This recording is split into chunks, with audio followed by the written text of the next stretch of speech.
বিদায় 2025, স্বাগত 2026। নতুন বছর আর এই নতুন বছরে বাংলায় গুটি গুটি পায়ে এগিয়ে চলছে ভোটের দিকে। বঙ্গে ভোট যে এসে গিয়েছে আর তার আভাস মিলেছে অনেক আগে থেকে, বিশেষ করে বিহারে এসআইআর শুরুর পর থেকে। পুজোর পরে বঙ্গে শুরু হবে এসআইআর। জাতীয় নির্বাচন কমিশনের ঠিক এই ঘোষণার পর থেকেই বঙ্গে চড়ছে পারদ। বর্তমানে এসআইআরের তপ্ত বাংলার রাজনীতি, আর বাংলা কাঁপছে এখন ঠক ঠক করে ঠান্ডায়। কাঁপতে কাঁপতে বাংলার লক্ষাধিক মানুষ সব কাজ ফেলে সাড়া দিয়েছেন কমিশনের তলবে। এসআইআরের দ্বিতীয় পর্যায়ে শুনানি চলছে জোর কদমে। জানিয়েও নতুন করে শুরু হয়েছে শাসক বিরোধী তরজা। নাগরিকত্বের প্রমাণ হাতে অপেক্ষমান বহু প্রবীণ নাগরিক বঙ্গে ঘুরেও গিয়েছেন স্বরাষ্ট্রমন্ত্রী অমিত শাহ। ঠিক দুদিন হলো। অনুপ্রবেশ নিয়েও এখন জোর সংঘাত রাজ্য কেন্দ্রের মধ্যে। একের পর এক সভা থেকে স্বরাষ্ট্রমন্ত্রীকে পাল্টা নিশানা ছুড়েছেন নেত্রী মমতা বন্দ্যোপাধ্যায়। এরই মাঝে রাজ্যে কর্মসংস্থানের দিশা দেখিয়ে প্রতিশ্রুতি মতো দুর্গা অঙ্কনের শিলান্যাস করলেন মুখ্যমন্ত্রী মমতা বন্দ্যোপাধ্যায়। বাংলার মুকুটে যোগ হলো নতুন পালক।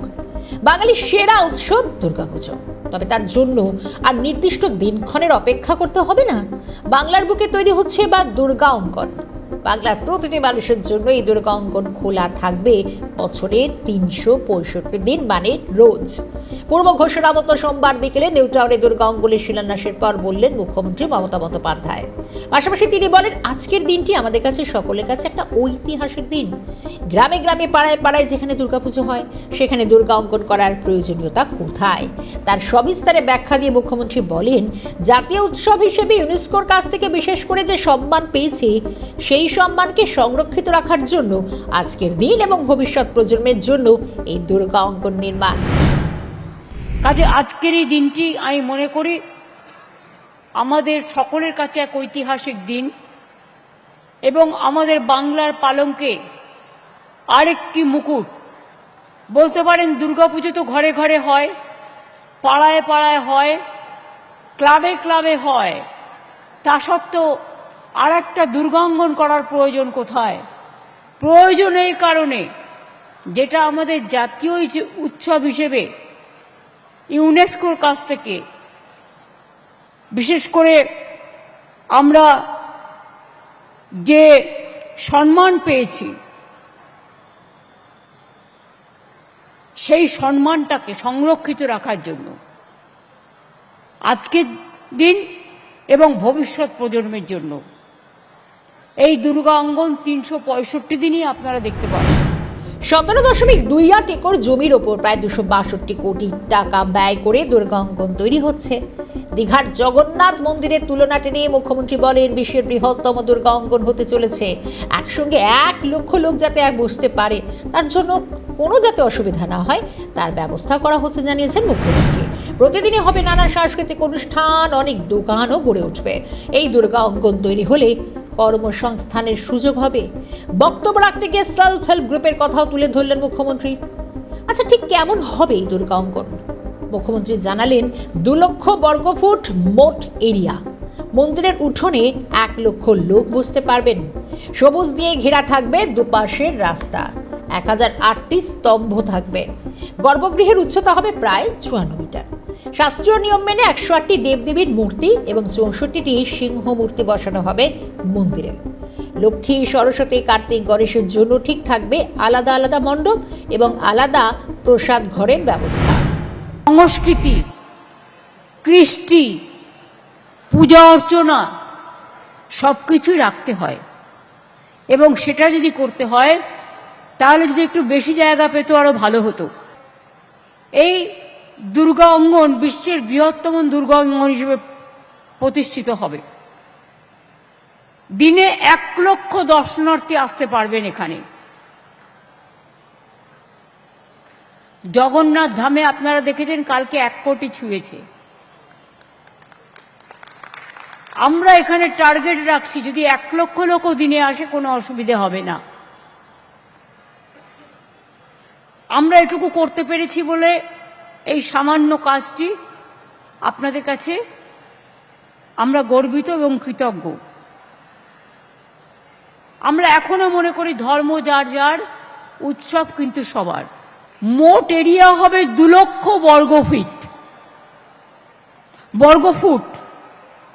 এত বড় করে এটা করা হয়েছে যে মন্দিরের মাঝখানে উঠোনেই প্রায় 1000 লোক একসাথে বসে থাকতে পারবে।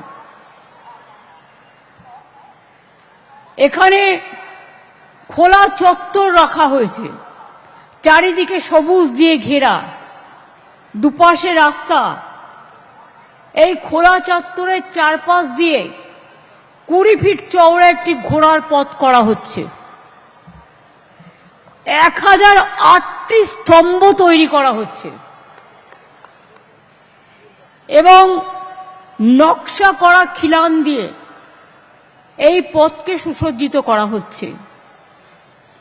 মূল গর্ভগৃহ উচ্চতা হবে 54 মিটার। মন্দিরের শাস্ত্রীয় নিয়ম মেনে 108টি দেবদেবীর মূর্তি ও 64টি সিংহ মূর্তি বসানো হবে। মূল মণ্ডপ ছাড়াও এখানে সিংহদুয়ার, প্রদক্ষিণ পথ, পবিত্র কুণ্ডু এবং শিব, গণেশ, কার্তিক, লক্ষ্মী, সরস্বতীরও আলাদা আলাদা মণ্ডপ থাকবে। এছাড়াও থাকবে প্রসাদ তৈরির ঘর এবং একটি সাংস্কৃতিক মিউজিয়াম। দীঘায় বর্ষ শেষে কোটি জনসমাগম হয়েছে, বিপুল আয় হয়েছে দীঘার জগন্নাথ মন্দিরে, এমনটাই জানা যাচ্ছে। এদিকে মমতা বন্দ্যোপাধ্যায় যখন বিপুল কর্মসংস্থানের আশ্বাস দিচ্ছেন দুর্গা অঙ্কন ঘিরে, তখন এই দুর্গা অঙ্কন নিয়ে কতটা কাজের দিশা সত্যিই মিলবে, কি মনে করছেন বাংলার সাধারণ মানুষ? শুনুন। এখানেও দুর্গাঙ্গন হচ্ছে, কি মনে হয় এতে কর্মসংস্থান বাড়বে? বাড়বে, অনেক বাড়বে, কারণ এখানেই অনেক লোক কাজ করছে, ফুল বেচছে, ওরা সবাই পুজোর করছে, তো বাড়বে, নিশ্চয়ই বাড়বে, ডেফিনেটলি বাড়বে। এটা নতুন প্রতিষ্ঠান হলে অটোমেটিক লোক লাগবে না, অটোমেটিক কর্মসংস্থান বাড়বে। এটা খুব সুন্দর জিনিস, ব্যাপার, অনেক কর্মসংস্থান বাড়বে। খুব খুব খুব আমাদের দিদি এসেছে মানে মানে খুবই ভালো, আমাদের এত ভালো, এত সুন্দর দীঘার মন্দির দেখে আসলাম সামনে মাসে। তা এখানে আবার আমাদের মন্দিরও হচ্ছে, দুর্গা মন্দির অঙ্গন হচ্ছে। আমার তো মনে হচ্ছে আরও আরও আরও অনেক কিছু মানে দেখতে পারবো দিদির কর্মসংস্থান, মানে দোকানপাট আরও মানে মানুষের সুযোগ সুবিধাগুলো আরও বেশি হবে, তার চেয়ে আরও উন্নত হবে, আরও মানে কি বলবো, কল্পনার বাইরে যেগুলো দেখছি আমরা। দেখুন, আমি যেটা দেখছি আমার মনে হচ্ছে এগুলো খানিকটা ভোটের দিকে তাকিয়েও হচ্ছে হয়তো, ঠিক আছে, একটা হিন্দু ভোট এক্সেট্রা বাকিটা বুঝে নিন। হিন্দু ভোটকে যতটা ইরোশন না হয়ে যায় সেটার দিকে তাকিয়ে হয়তো এগুলো হচ্ছে বেশি। সে তো অবশ্যই কলকাতা মানুষের কাছে ওটা তো একটা বাড়তি পাওনা হবে।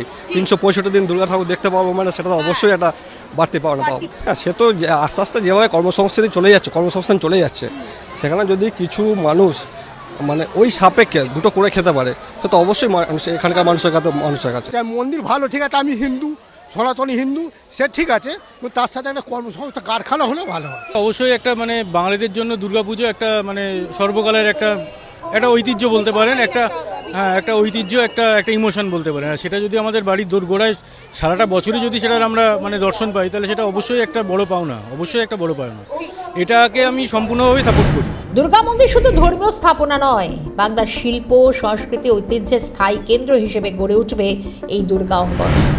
বড় পর্যটন ক্ষেত্র হিসেবে রাজ্যের মানচিত্রে জায়গা করে নেবে এই দুর্গা অঙ্গন।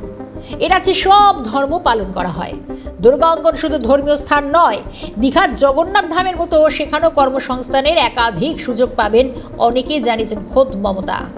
তার কথায় মন্দিরের সঙ্গে সঙ্গে এখানে নতুন কর্মসংস্থান গড়ে উঠবে, অনেক দোকান তৈরি হবে, কর্মশ্রম আরও বাড়বে।